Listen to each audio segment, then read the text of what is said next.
que son estos presocráticos, la escuela jónica, Tales de Mileto, Anaxímenes, Anaximandro, que son más bien tirando más a Oriente, y después vienen las escuelas más occidentales, las escuelas itálicas, ¿no? Pitágoras, que son... Y después es como que se nutre, y en el siglo V, eso es el siglo VII, VI, se nutre y fecunda en la Magna Grecia, en Atenas, ¿no? Es como Oriente y Occidente que fecundan en un pensamiento de una riqueza inaudita que se da en esa Grecia del siglo V, pero que tiene que ver con ese humus, con ese que para mí es tan necesario en nuestra cultura, ¿no? Cuánto Oriente necesita de Occidente y cuánto Occidente necesita de Oriente, ¿no? Porque son necesarias las dos sabidurías, ¿sí? Y nuestra cultura occidental, que nació acá, nació habiendo respirado, crecido en el humus de todo un saber que viene de Oriente. Y por eso van a ver que la filosofía tiene un montón de cosas orientales, muchísimas. ¿Sí? La transmigración de las almas, el Platón, el dualismo platónico, que le viene más de Oriente que de Occidente. Bueno, un montón de cosas. Y en Occidente son las colonias itálicas, ¿no? de Sicilia, entonces que es otra cosa que a mí me impresiona, que cómo se conocen. Digo yo, ¿cómo puede ser que Aristóteles en la metafísica hace una síntesis de todo lo que las escuelas es una fuente histórica importantísima, Aristóteles, porque él hace una síntesis y cuenta, ¿sí? Es como un libro de historia de la filosofía. Él cuenta lo que dijo Tales, Anaxímenes, Anaximandro, lo que pensaron todos los presocráticos, lo que pensó después Pitágoras, Heráclito, las escuelas más de Occidente, y después, bueno, Sócrates, Platón. No existía, o sea... No había conexión, que hay como ciertas cosas en común que parece que se hubieran hablado o algo así. Es impresionante. No, existía una comunicación, porque dialogan y se responden. O sea, Aristóteles y los filósofos se van respondiendo unos a otros, y Aristóteles le responde, y Platón conoce la filosofía de Pitágoras y la asume. O sea, hay una comprensión y un conocimiento, o sea, llegaba, no sé cómo, pero la conocían. Es una cosa que a mí me asombra. Es intrínseco para mí ese nivel. Sí, evidentemente. Se nota. Sí, y esta cosa de apertura que ellos tenían. Pues digo que a mí me hace acordar a Argentina, a nuestra cultura, porque Argentina tiene esa cosa de... O sea, no se puede entender el ADN argentino sin haberse nutrido de, ¿no? Tenemos que ver con una capacidad de haber recibido y habernos nutrido de muchos, de haber recibido cosas muy buenas de muchos también, ¿no? Y el resultado tiene que ver también con nuestra identidad en parte. Tenemos una identidad propia, pero también esa identidad se nutrió, creció. Bueno, el pensamiento filosófico griego del siglo V, que es el esplendor, Sócrates, Platón, Aristóteles, creció y se nutrió de este diálogo de pensadores de Oriente y de Occidente que dialogaban, discutían de temas de dónde venimos, hacia dónde vamos, quién es el hombre, si hay inmortalidad, no hay inmortalidad, si la muerte tiene la última palabra, si no tiene la última palabra, si... O sea, los temas esenciales, ¿no? ¿Sí? Que en el fondo son los que, al fin de cuentas, importan, ¿no? Entonces, a ver, digo, origen histórico de la filosofía como ciencia. Nosotros vamos a distinguir la filosofía como una actitud humana que responde a esto humano, que existió siempre, que el hombre busca saber, busca preguntarse.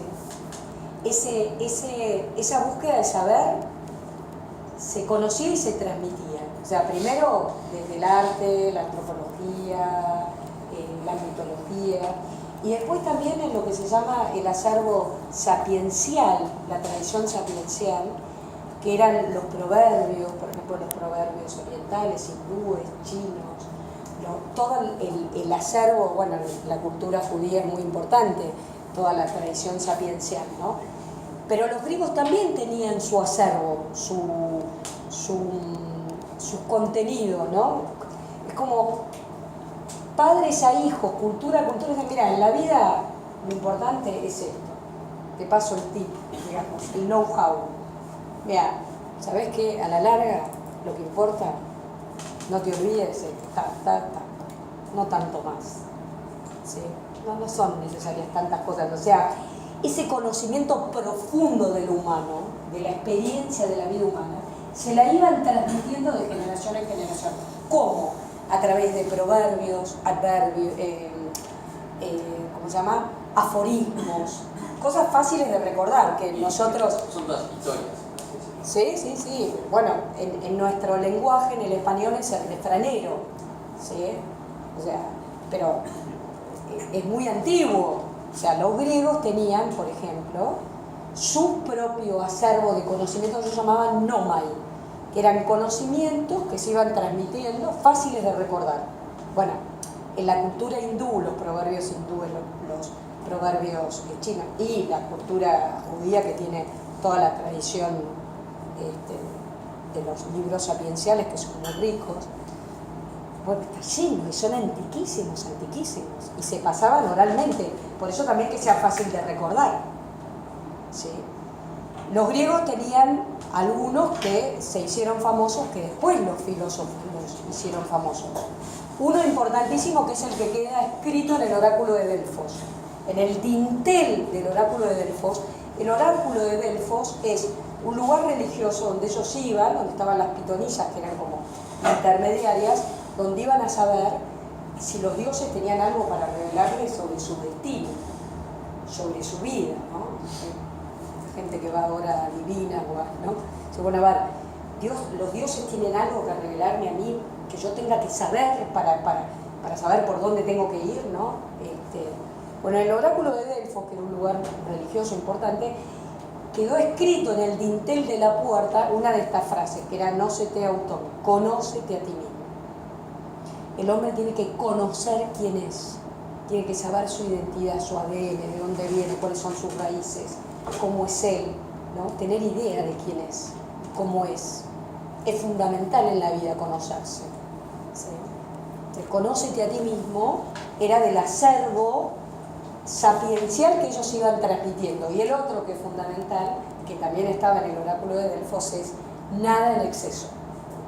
O sea, los griegos ya habían descubierto que el hombre es un ser que tiende a los excesos, y que los excesos muchas veces se vuelven en contra, la famosa hybris griega, ¿no? O sea, esa tendencia a buscar siempre más pensando que es más, cuando muchas veces más es menos, y termina tipo boomerang yendo en contra del hombre.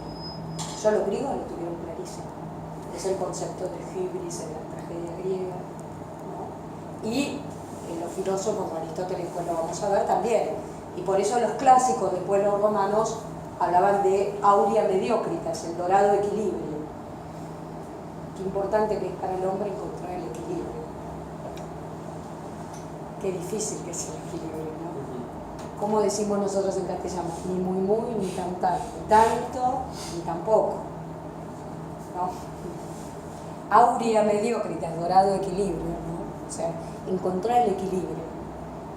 Bueno, en Oriente les digo, ¿no? Todo el tema del equilibrio, y ellos lo tienen incorporado, el tema del equilibrio, con vivir en armonía con la naturaleza, con su cuerpo, ¿no? Eso en la tradición oriental es maravilloso, ¿no? Porque todas las artes marciales, todo esto es recuperar la armonía interior con uno mismo a través de la armonía con la naturaleza, porque hay una armonía y el hombre tiene que entrar en contacto con esa armonía. Eso también es muy de los griegos, ¿sí? ¿Cuál es la diferencia, el origen histórico? ¿Cuál es el fenómeno que les llama más la atención, al cual quieren responder estas colonias griegas de Asia Menor, que es el primero de todo famoso Tales de Mileto? Todavía en matemáticas lo estudiamos, Tales de Mileto, ¿sí? Es en Jonia, la Jónica, son las islas de Asia Menor, si uno se fija, es bien Asia. ¿Qué es lo que les llama la atención a ellos? Justo lo que les dije antes. O sea, lo que les llama la atención es el universo que los rodea. O sea, el tema de que el cambio, ellos tenían un mito, que era el mito del eterno retorno. ¿Vieron El Rey León, la canción de Elton John, con la que empieza El Rey León, The Circle of Life, el círculo de la vida? The Circle of Life. ¿Nunca la vieron? Es preciosa, bueno, que es la vida que comienza y recomienza y vuelve a comenzar, ¿no? Entonces la vida, lo que uno ve es que yo, por ejemplo, acá en Buenos Aires, espero siempre noviembre, me emociona cuando llega noviembre porque amo los jacarandá, deliro con los jacarandá, me encanta. Cuando veo el primer jacarandá es como que de verdad me emociona, me encanta, es una planta. Y en noviembre está el jacarandá, el ceibo, es una primavera tardía en Buenos Aires que se ve que este hombre, ¿cómo se llama? Nuestro paisajista, Taís, lo pensó muy bien, porque realmente es una belleza lo que hizo en Buenos Aires. Y lo pensó para que hoy uno lo pueda disfrutar, claramente. El ciclo de la vida. Chicos, a ver, a Carandales vamos, les toca, muchachos. Es así, ¿no? Cada especie tiene su propio ciclo, su propio momento, su propio lugar, su propio... Entonces, ese orden que hay en la naturaleza, ese ciclo constante, para ellos el ciclo de la vida que comienza y recomienza, habrán tenido, imagínense que en las islas habrán tenido algún tsunami, algún caos, ¿sí? Seguramente. Claro, también pero es una manera de confrontar la muerte. Claro, pero también la experiencia es como te pasa con el mismo tsunami, ¿no? Que pasa, no es lo definitivo. Claro. O sea, las tormentas pasan, después de las tormentas el hombre se rearma, ¿no? Vuelve a empezar, no es lo definitivo la tormenta, o sea, la tormenta produce un caos, pero hay un cosmos por debajo, hay un orden que sin embargo se mantiene. ¿Sí? Entonces, ¿cuál es la idea de ellos? ¿Cuál es esta primera idea? Ellos dicen, lo que más les llama la atención es esto, el universo. ¿Por qué? Porque ellos ven en la naturaleza que los rodea, en el mundo, ven armonía, orden, unidad. Y por otro lado ven multiplicidad absoluta, porque, o sea, hay una unidad, hay una armonía, pero las especies, los seres, la forma, o sea, la multiplicidad es increíble, ¿no? De cómo convive la armonía y la unidad con la multiplicidad, con la diversidad, con el cambio, ¿sí? ¿Qué hace que el mundo sea un orden y no un caos? ¿Sí? ¿Qué es lo que permite que haya una armonía en todo este universo? ¿Qué es lo que le da unidad, armonía, estabilidad? Ellos desde el punto de vista, de algún modo, se dice que estos primeros filósofos fueron los primeros físicos, bastante rudimentarios, pero físicos al fin. ¿Por qué? Porque trataron de entender la física, la naturaleza que tenían, y trataron de entender cuál es la ley que regía a estos fenómenos. ¿Qué fenómenos? Cambio, multiplicidad, diversidad. ¿Qué es lo que da cohesión? ¿Qué es lo que da unidad, armonía, orden? De hecho, la palabra universo, las palabras que utilizaron es unidad en la diversidad. Universo. La palabra cosmos, no llamaron al mundo caos, lo llamaron cosmos.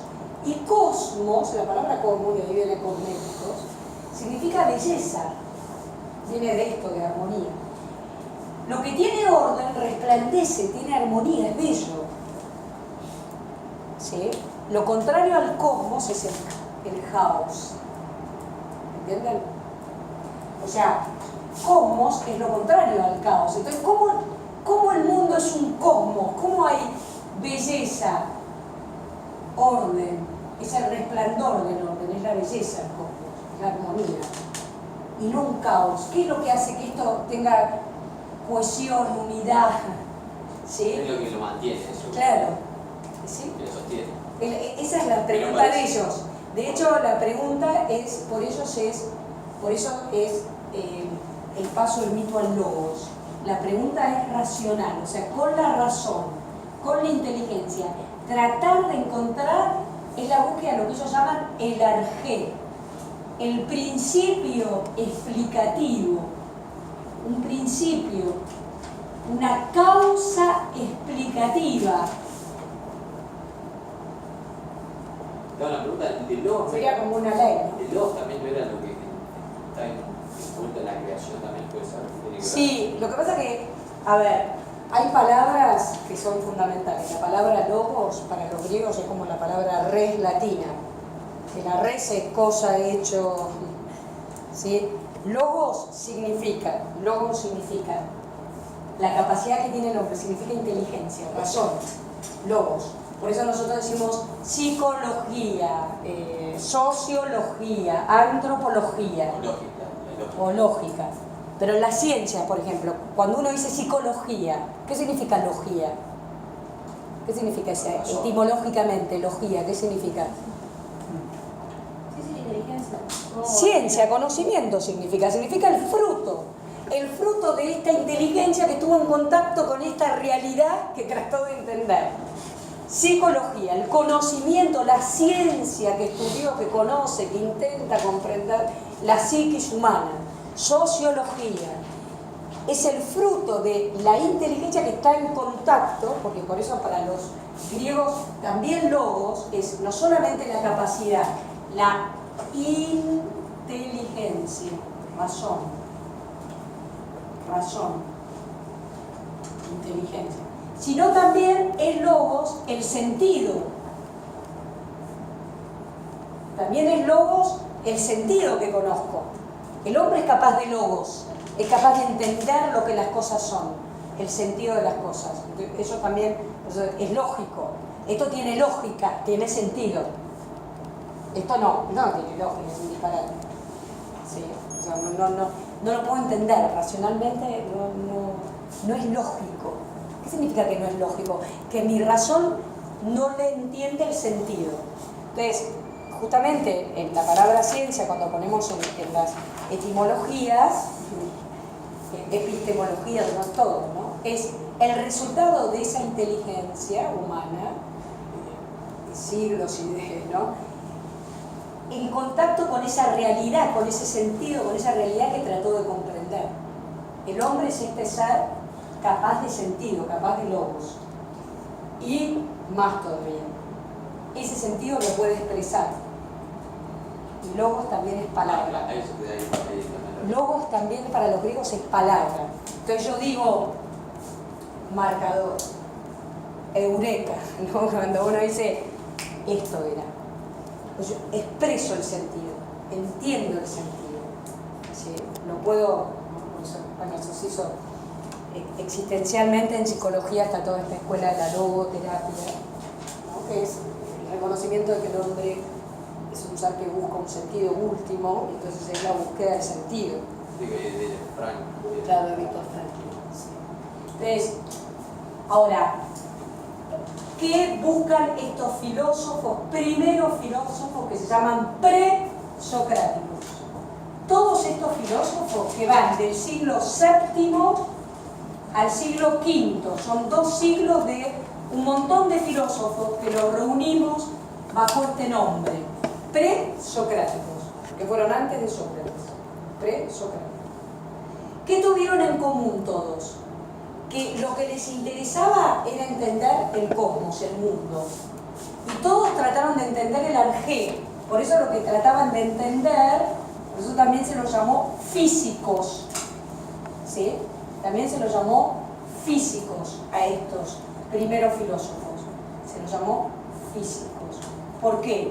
Porque trataron de entender el origen de la naturaleza del mundo.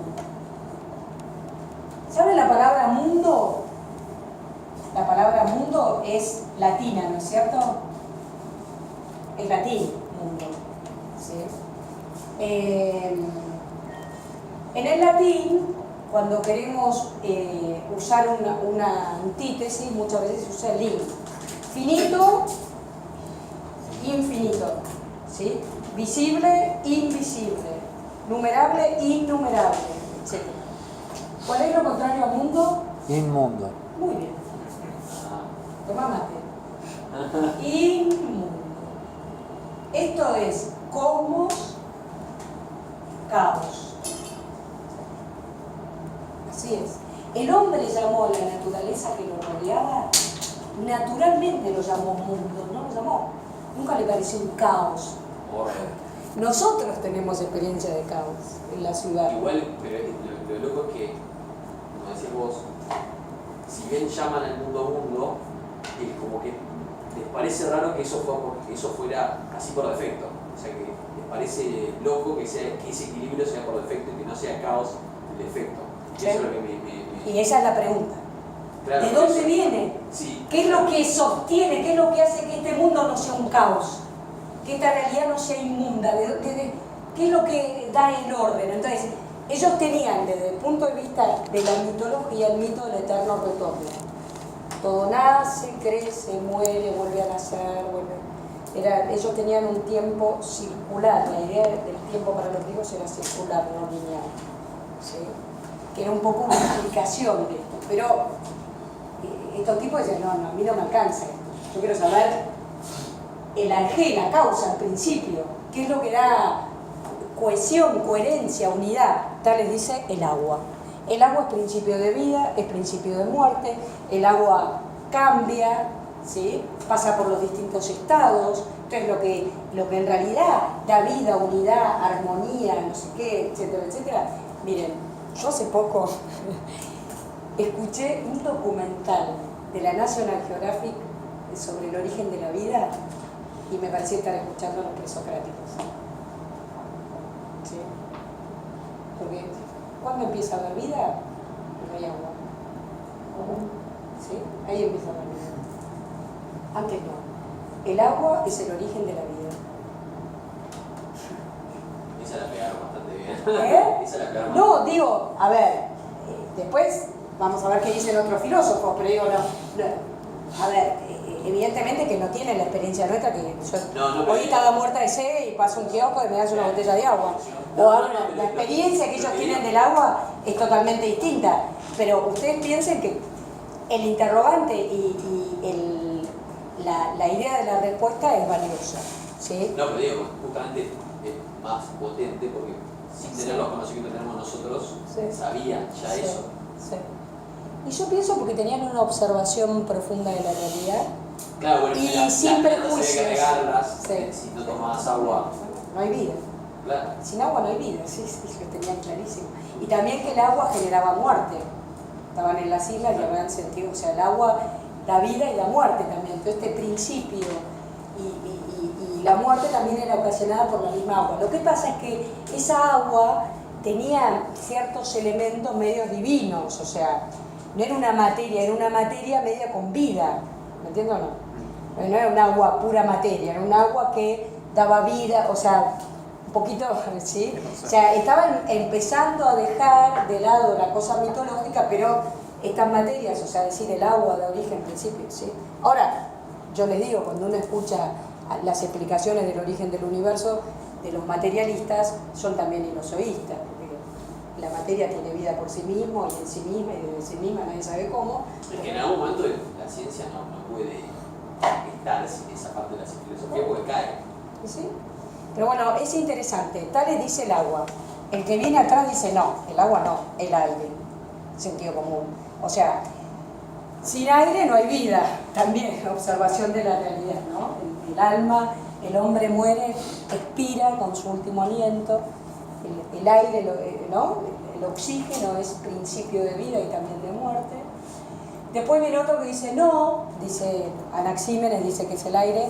Anaximandro, otro de estos, de esta escuela, el socrático, dice no, es un elemento material, pero que conforma, que está presente en todas las materias, pero que está indeterminado, digamos. Él lo llama el apeirón, que es como algo que está conformando toda la realidad material sin ser él algo determinado, ¿me entiendes o no? Que está como conformando toda la realidad material. Son intentos, claro. Que tiene la materia. Eso. Totalmente. Pero que están en todos. Claro, claro. Entonces, vuelvo a decir, no, puede criticarlo, pero eran intentos y valiosos, ¿sí? ¿Qué pasa? Van surgiendo, de estos presocráticos, van surgiendo otras escuelas. Nos vamos para las escuelas itálicas, de Italia, sur de Italia, Sicilia, que siempre se ríen mis alumnos porque hay un Empédocles, que se llamaba, de Agrigento. Agrigento es de Sicilia, sur de Italia, que habla de los 4 elementos. Dice, en toda la materia, en toda sustancia, hay una composición de los famosos 4 elementos. Son importantísimos: aire, tierra, agua y fuego. De algún modo conforman el movimiento de la realidad y del mundo, y estos 4 elementos están presentes, ¿no? Por eso después, bueno, pero ¿cuál es el 5.º elemento que mantiene unido, ¿no? La famosa búsqueda por el 5.º elemento. Igual, si te hago una pregunta, todo esto de elementos, yo tenía algo entendido como algo muy oriental, y me sorprende porque justamente lo atacan acá del lado occidental. Sí, a ver, te vuelvo a decir que hay cierto diálogo, ¿no? O sea, claro, no, sí, está claro. Yo te digo, Pitágoras, por el lado religioso, Pitágoras es en Italia, el pensamiento pitagórico, la escuela pitagórica, y tiene un montón de cosas, sobre todo la religión órfica, que es absolutamente oriental, y de ahí también vienen elementos y un montón de cosas que son orientales, ¿no? No solamente la religión, sino ciertas cosas de composición, ¿no? Tenían 5 elementos igual. Sí, claro. Era aire, fuego, tierra, metal y madera. Cacho, son los 5 elementos de Oriente. Claro. Están que son más antiguos. Sí. Claro, perfecto. Hay que escuchar a la cultura oriental. No, tiene, como dicen, sabe más por vieja. Claro, tiene. Claro. ¿Vieron que dice que saben más porque hay que escuchar a los viejos? Hay que escucharlo, a la Oriente hay que escucharlo porque tiene una tradición, lleva años auscultando, escuchando, atendiendo. Pues la medicina oriental a veces te parte la cabeza. Sí, yo... Puede creer, a veces tiene algún conocimiento de ese tipo Yo increíble. hacía un arte marcial, una que Claro. acá, que dentro de toda la maestría se veía una que de energía Claro. que trataba sobre la medicina, la cultura. Claro, Toda la teoría. es impresionante. Sí. Aparte juntan todo el arte marcial con la medicina, con la filosofía. Es con la integral. religión. Son integrales. Igual, claro que sí. también el tema de integral también es algo. Pasa que yo lo que me doy cuenta que Con en este momento Occidente de algún modo perdió mucho el rumbo y ciertas cosas como fundamentales y esenciales Oriente se las devuelve. Le ayuda a redescubrirlo desde la meditación hasta cosas que son vitales. Muchos filósofos contemporáneos atacaban eso y decían que eso era malísimo. Y hay muchos filósofos muy importantes orientales, japoneses, que viven en Occidente, pero que son japoneses. Bueno, de hecho, el Reiki nació en Japón. Claro. Y el Reiki ahora se hace en Occidente. Un montón. Son tradiciones milenarias. Y de hecho, bueno, yo soy reikista y tenés un maestro que te guía. Y literalmente sentís que te sale calor de la mano. Es como vos sos canal de la energía del universo. Pero y seguro. Y canal de la energía que tenés vos. O sea, que tu cuerpo tiene energía, y claro. es una cuestión de que no es solamente que vas a hacer bien. Y esto viene de antes. ¿Sí? O sea, nació con Usui, japonés, y es increíble cómo puede... No, las culturas milenarias de verdad hay que escucharlas. Y esa nación, hoy Sí, uno sí. lo usa como algo alternativo y realmente es...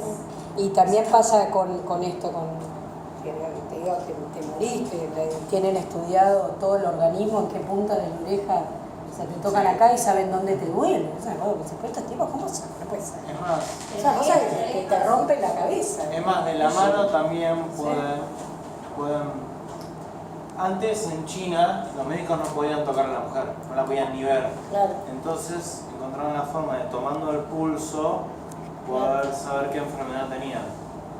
Qué bárbaro. Entonces, saber si están embarazadas, cuándo van a tener un bebé, todo. No, sí, yo estuve mirando. Son En años y la años oreja y años está de estudiado, en la misma oreja está todo Sí. el organismo De humano. hecho, en los pies, cuando se hace Reiki, el También. pie representa todo el cuerpo. Trabajando en los pies, trabaja todo el cuerpo. Y eso es experiencia, es conocimiento humano, sin lugar a dudas. Bueno, vuelvo a esto entonces. Los presocráticos es de cuatro elementos, ellos Empédocles habla de esos 4 elementos, y aparece en el sur de Italia Demócrito. Demócrito es el primero en hablar de la palabra átomo, que quedó para la física para siempre, ¿sí?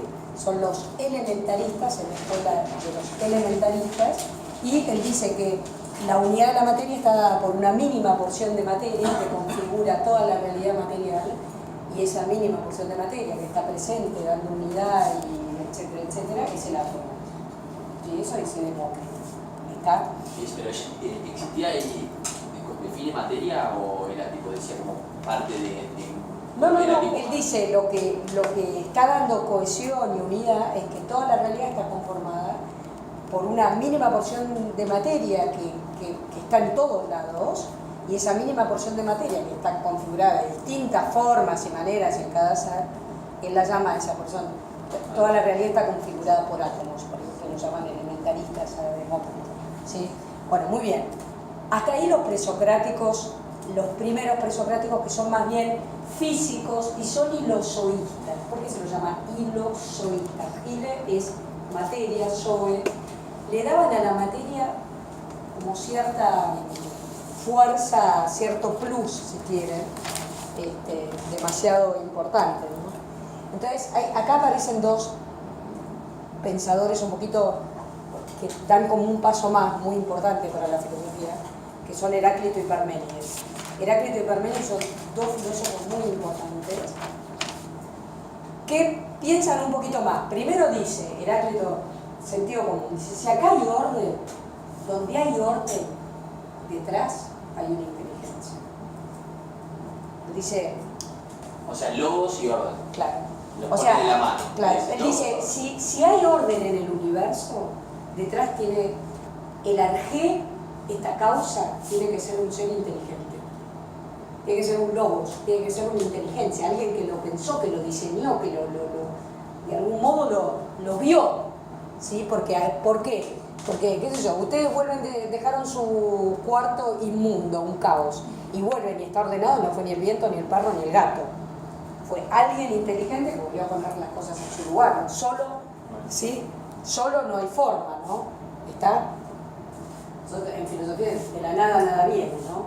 Entonces, si hay orden, si yo lo que encuentro es orden, el orden